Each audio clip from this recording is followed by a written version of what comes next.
Hi whiskey enthusiasts, it's Brett and we're going to do something just a little bit different today with this review. I had a couple of samples here, sample bottles of a couple of ryes that I had not bought a large bottle of, and thought that rather than do two different videos and taste them, I would put them head to head and compare notes and see if I could figure out which one was which. I've got Knob Creek 100 proof rye, small batch, and I've got the Jack Daniel's rye, which is 90 proof, so the proofs are a little bit different. This is not the single barrel rye, this is the standard, all right? Straight rye whiskey. So I've got labels on the bottom of them. I just got a simple dot on one of them to tell me which one it is. And the one with the dot is the Jack Daniel's, because I just went alphabetically. The dot came, J comes before K. So the other one is blank, all right? So these have been mixed up for me and I don't know what order they're in. The color is practically identical. It's just sitting here in the glass. There's not really a difference that I can see. So let's taste them and see what my preference is and what notes I get out of them. We'll just take this one on the left, on my left, because I'm left-handed.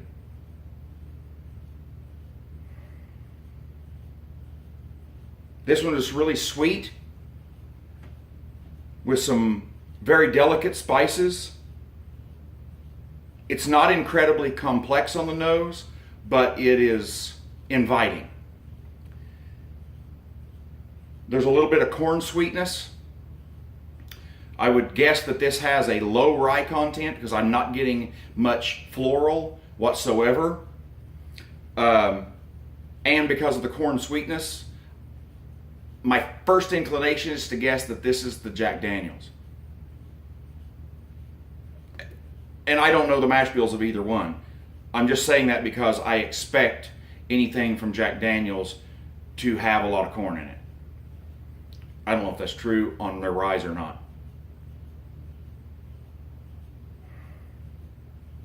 The spice is there, but it's very delicate. So nutmeg, just a gentle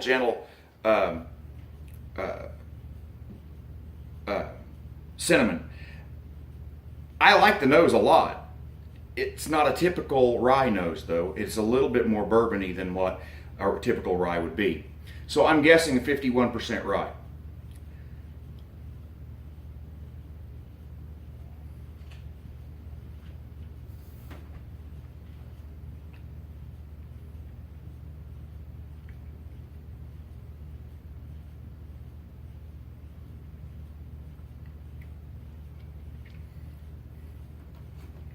The palate's very interesting.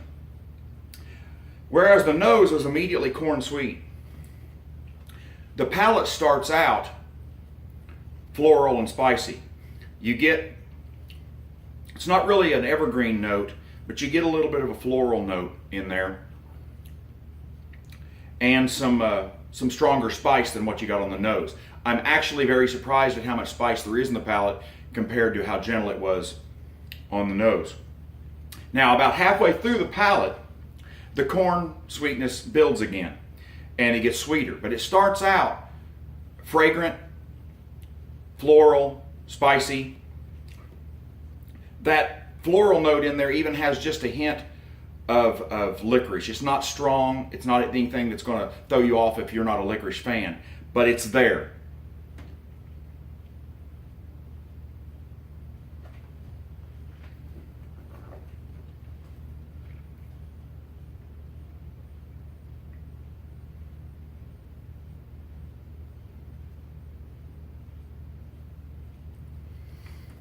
In the center of the palate, if you keep it long enough, that little bit of corn sweetness turns into more caramel, and it blends very well with the spice.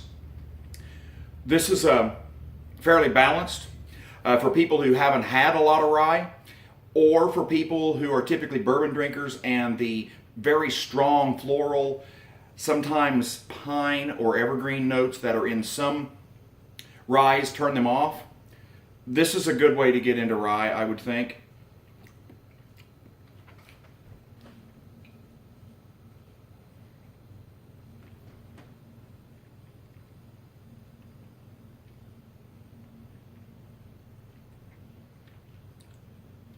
The more I taste it, there is a little bit more of that floral, just a tiny bit of that pine note that pops out in the palate and carries over with the spice into the finish. The finish is some pine resin noted wood.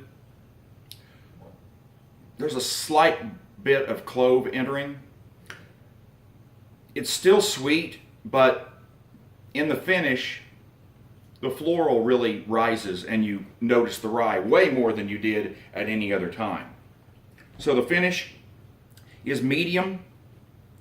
Especially the floral and spice notes stick with you in the finish. And you don't get quite as much sweetness at the finish as you did in the rest of it. So that's the first one. I forgot to bring myself any water to sip on. That's my bottle for adding a few drops of water to things. Got my mouth rinsed out a little bit. Let's try this other one.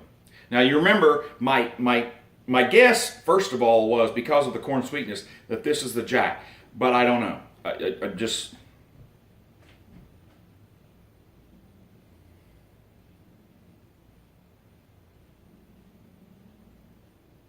Now this one is both spicy and sweet, but it's a different kind of sweet.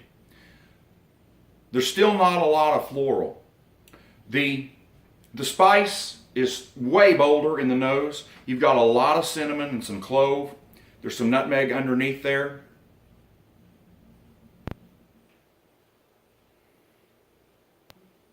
There's a little bit of floral, but it's not like that pine thing that you get a lot, or some people say it reminds them of pickle, a dill pickle. This is more a true floral, almost like rose scent or something. And the sweetness rather than it being a corn type sweetness, the sweetness that I get out of this is more like bread, more like a sourdough bread or yeast rolls of some sort, or maybe even a light rye bread, which makes sense since this is a rye. I don't know the mash bill of either one of these, like I said, but I suspect that this has a lot more rye in it than the other one. It certainly comes to the forefront more. Nothing is overwhelming in this. I find all the pieces to be very balanced, probably better balanced in the nose than the other one was. Both of them have good noses for very different reasons.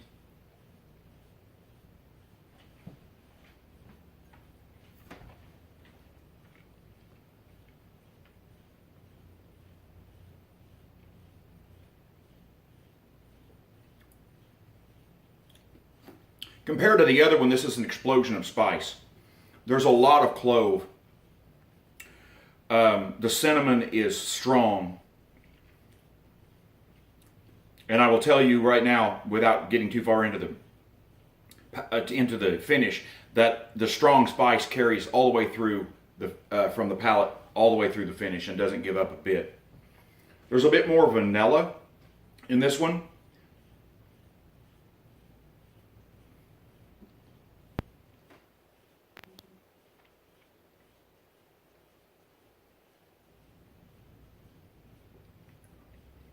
There's a lot more oak in this one in the palate. There's a little bit of corn sweetness that came out in the palate on that time. Still, you're getting that flowery note a little bit. I don't, at this point, after a couple of sips, I'm not getting any pine, any dill, any evergreen at all in this one, in the palate.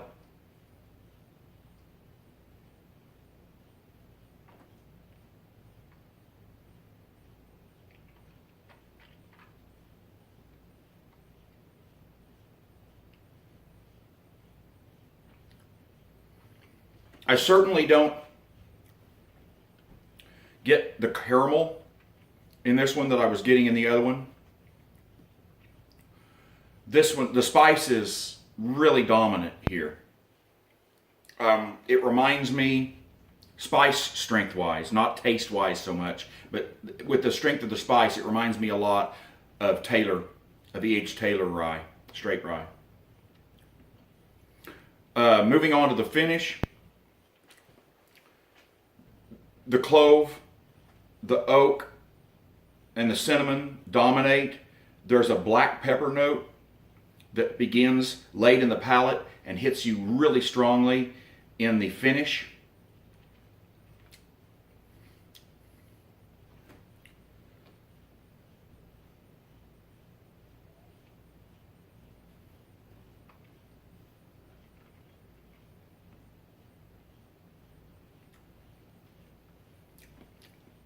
And the sweetness that's in the palate and carrying over into the finish is definitely more vanilla-like than the other one, which seemed more corn-like.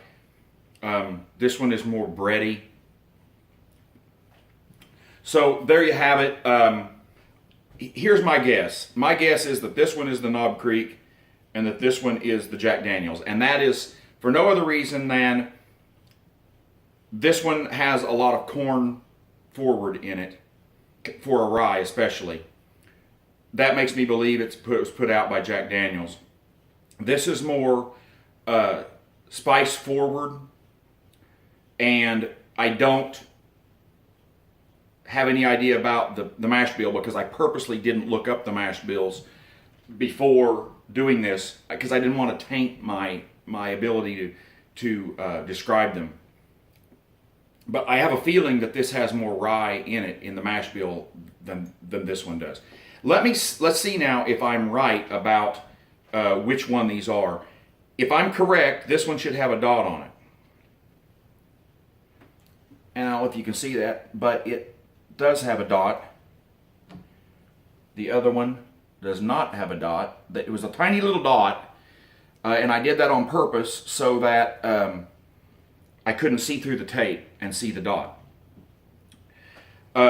So either one of these, I think, would be a good intro to rye if you haven't had rye before. If you're a bourbon drinker and you really like the sweetness of bourbon, I would start with the Jack. If you're really like, on the other hand, a very spicy bourbon, like really spicy bourbon, something like a Knob Creek 120 is very spicy, especially if you get some of the store picks.